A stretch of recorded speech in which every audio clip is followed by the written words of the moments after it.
What's going on, guys? This is a review of the VivoBareFoot training shoe.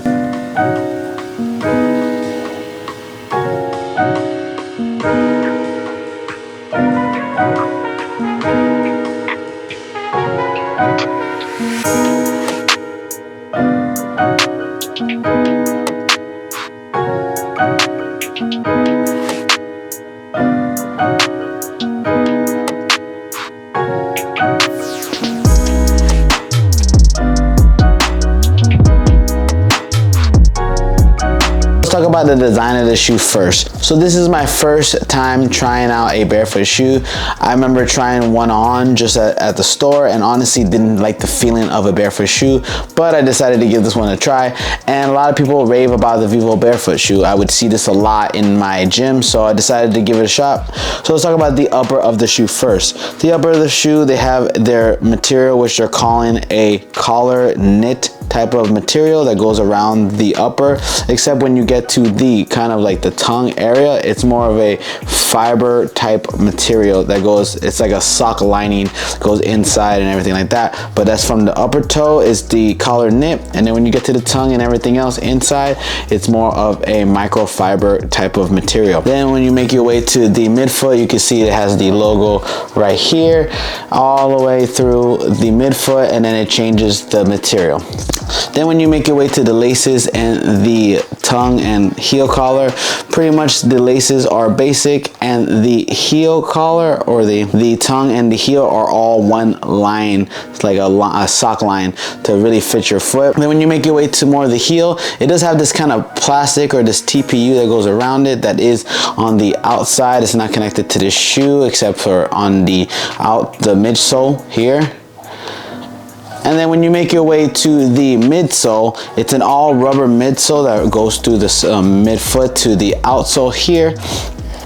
And this is their padding that makes it more cross-fitty or more cross-training specific. So like I said before, the heel drop on this is going to be 0, obviously being a barefoot shoe. The material is super breathable and the whole shoe is really flexible. You can crunch it up if you see here, so super flexible. When it comes to the sizing of them, they don't have half sizes. They go by size 9, size 10, size 11, and I definitely read how they wanted me to size them. So on their website it says you want to have like a thumb space between your shoe and the top of it, but I definitely felt like I would have gone, if they had a 9.5, that's what I would choose, a 9.5. If I had to choose again, I would definitely go with a 9 than a 10. So I would say if you want to size this, you would size it more like a Croc size. In my Crocs, so I'm a size 10 in most shoes, but when it comes to a Crocs, I go to the size 9, not the size 10, and that's how I would size these two. So whatever size you are, if you have Crocs, I definitely would size it just like that. Other than that, if you have this shoe and if you're trying to buy this shoe and you don't know what size, I would go the size below. All right, so let's break down how the shoe performs in aspects such as weightlifting. So when it comes to the snatch and the clean and jerk, honestly I have to say it wasn't my favorite lifting type shoe, just because I'm not used to that barefoot feeling. Now I will say, when I was cycling the movements at a light weight, I felt super sturdy on the ground. Like if you watch any of the videos, you can see my heels don't go off the ground when I'm squatting or when I'm doing the Olympic lifting, and it felt really comfortable. But when it comes to heavy lifting, that barefoot feeling is just not what I'm looking for. When I tested these for an open style workout, I definitely felt comfortable doing cycling of 8 clean and jerks, and they felt super sturdy and super connected to the ground, and I was able to cycle really well.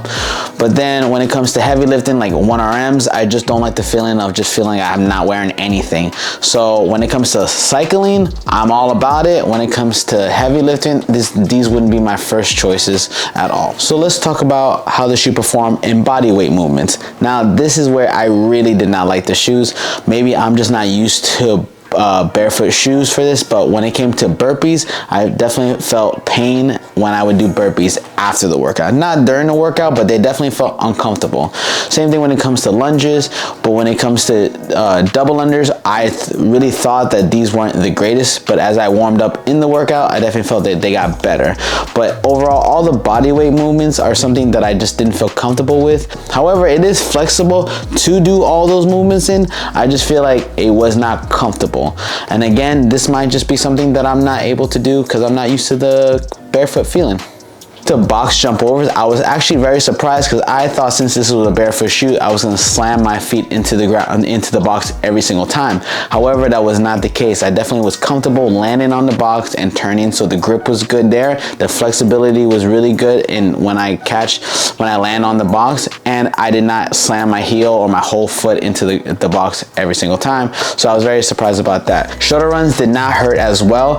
I did feel like I was running barefoot, obviously, right? But I definitely felt like they were not that bad for shoulder runs. I did not test these on running, to be honest, but I have no desire to test these on running. I might as well have just run barefoot, and that's just not what I want to do. I tend to get shin splints. That's why I've resorted to more really cushioned running shoes, and I haven't got that yet. But honestly, I just wouldn't recommend running a mile in these, but there are people who do that, just not for me. Now, the one thing that it did shine in was the rope climbing. When I did rope climbs, I was actually very surprised how grippy it was. I was able to do a couple rope climbs, and it was really grippy to the rope where I did not feel like I was sliding down or sliding up too much.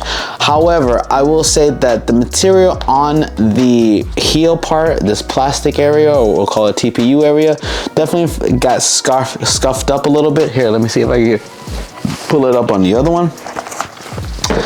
So if you see right here, it's got, if you can see that right there, it's got this kind of like scuffed up part, and that was only the one time I did rope climbing and with this shoe. So I can only imagine how many times I could really rope climb in this. I'm not sure if this shoe was made to rope climb, if they're really thinking about CrossFit or just cross training in general, but overall that was something that I saw and I didn't really like about it. But rope climbing in general was pretty good coming up and coming down because of the grip.